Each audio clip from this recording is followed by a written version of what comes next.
আসসালামু আলাইকুম এভরিওয়ান, আপনাদের সাথে আবার হাজির হয়ে গেলাম আরেকটি নতুন রেসিপি নিয়ে। আজকে করে দেখাবো একটি ভিন্ন স্বাদের ডেজার্ট রেসিপি। আর এই রেসিপিটি জাস্ট অল্প উপকরণে তৈরি করে নিতে পারবেন।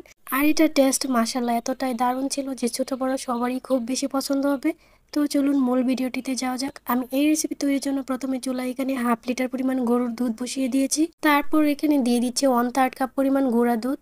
আর এখানে দিয়ে দিচ্ছি পরিমাণ মতো কনডেন্স মিল্ক। তো আপনারা কনডেন্স মিল্কের পরিবর্তে এখানে চিনিটা ইউজ করতে পারেন। তারপর দিয়ে দিচ্ছি সামান্য পরিমাণ ভ্যানিলা এসেন্স। আর এখানে দিয়ে দিচ্ছি 2 টেবিল চামচ পরিমাণ কর্নফ্লাওয়ার। এবার এই সব কিছুকে খুব ভালো করে একসাথে এগুলোকে মিক্স করে নেব। এগুলোকে ভালো করে মিক্স করে নেওয়ার পর কিন্তু আমি চুলাটাকে অন করে দিব। এখনও কিন্তু আমি চুলাটাকে অন করি নাই। তো যখন এগুলো সব কিছু ভালো করে মিক্স করে মিশিয়ে নেওয়া হয়ে যাবে, তারপর আমি চুলাটাকে অন করে দিয়েছি। তা না হলে কিন্তু কর্নফ্লাওয়ার আর গুঁড়া দুধটা কিন্তু দলা পাকিয়ে যাবে। এবার এটাকে অনবরত নেড়ে চেড়ে জাল করে তারপর ঘন করে নেব। আর অবশ্যই চুলার হিটটা কিন্তু মিডিয়াম হিটেই রাখতে হবে। আর চুলার জাল করার সময় কিন্তু এটাকে অনবরত নাড়তে হবে, তা না হলে কিন্তু লেগে যেতে পারে। তো এটা ঠান্ডা হয়ে দেখতেই পাচ্ছেন কতটা জমে গিয়েছে। চুলাটাকে অফ করে দিয়েছি। এবার এটাকে একটি বক্সে ভরে তারপর আমরা ডিপ ফ্রিজে রেখে দেবো একদম বরফ হয়ে যাওয়া পর্যন্ত। একদম বরফ চাকা না, জাস্ট এই যে বরফ দলা দলা হয়ে যায় না ওরকম, জাস্ট একটু পর পর আমি চামচ দিয়ে এটাকে খুঁচিয়ে দেখছিলাম যেটা বরফ হয়েছে কিনা। তো দেখতেই পাচ্ছেন এটা প্রায় বরফ হয়ে গিয়েছে। তো এগুলোর সাথে সাথে কিন্তু আমি এই বাটি আর এই যে বিটারের এগুলোকেও আমি কিন্তু ডিপ ফ্রিজে প্রায় 1 ঘন্টা পর্যন্ত রেখে ঠান্ডা করে নিয়েছি।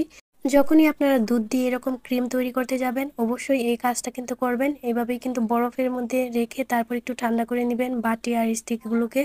তো এবার আমি এটাকে ঢেলে নিয়েছি দুধের এই মিশ্রণটাকে। তারপর আমি এটাকে বিট করে নিচ্ছি। যদি আপনাদের কাছে ইলেকট্রিক বিটার না থাকে তাহলে হ্যান্ড উইস্কের সাহায্যে বা কাঁটা চামচের সাহায্যেও কিন্তু আপনারা এটাকে বিট করে নিতে পারবেন। জাস্ট একটু সময়টা বেশি লাগবে। তারপর আমি 2 থেকে 3 মিনিট পর্যন্ত বিট করে নিয়ে এবার এখানে সামান্য পরিমাণ রেড কালার ইউজ করেছি। আর দেখতেই পাচ্ছেন কালারটা কিন্তু খুব সুন্দর এসেছে। এখানে কিন্তু একটু পিঙ্কিশ পিঙ্কিশ কালার লাগছে।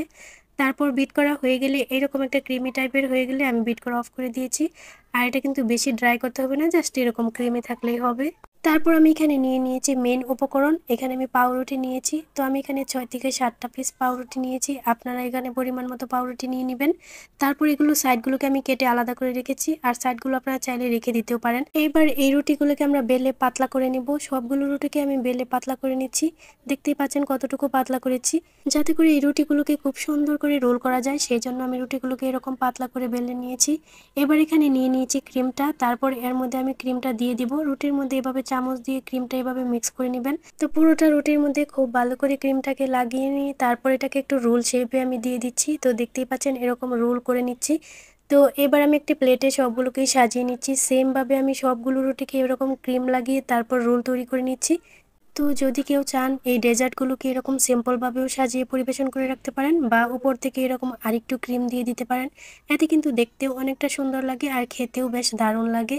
তো ক্রিম দিয়ে এভাবে তারপর উপর থেকে আমি সামান্য পরিমাণে এখানে দিয়ে দিব ব্রেড ক্রাম্বস। আমি এখানে ইয়েলো কালারের ব্রেড ক্রাম্বস নিয়েছি। এটা কিন্তু অপশনাল, এটা জাস্ট সৌন্দর্যের জন্য দিচ্ছি, আপনারা এটা কিন্তু স্কিপ করতে পারেন। তো আপনারা চাইলে জাস্ট দুধ একটু সামান্য পরিমাণ চিনি দিয়ে গরম করে এর উপরে ঢেলে দিতে পারেন। এতে কিন্তু এটা টেস্ট আরও বেশি বেড়ে যায়। তো আশা করি আমার এই রেসিপিটা সবার কাছে ভালো লাগবে। এই ডেজার্টটা এতটাই স্বাদের যে মুখে দিতেই মিলিয়ে যাচ্ছিল। তো আমার রেসিপিগুলো যদি ভালো লেগে থাকে লাইক কমেন্ট শেয়ার করে পাশে থাকবেন। আর পাশে থাকা বেল আইকনটিও বাজিয়ে দেবেন, যাতে করে নতুন ভিডিও আপনাদের কাছে পৌঁছে দিতে পারি। আবারও দেখা হবে আপনাদের সাথে নতুন কোনো ভিডিও নিয়ে। সে পর্যন্ত সবাই ভালো থাকবেন, সুস্থ থাকবেন। ওকে, আল্লাহ হাফেজ।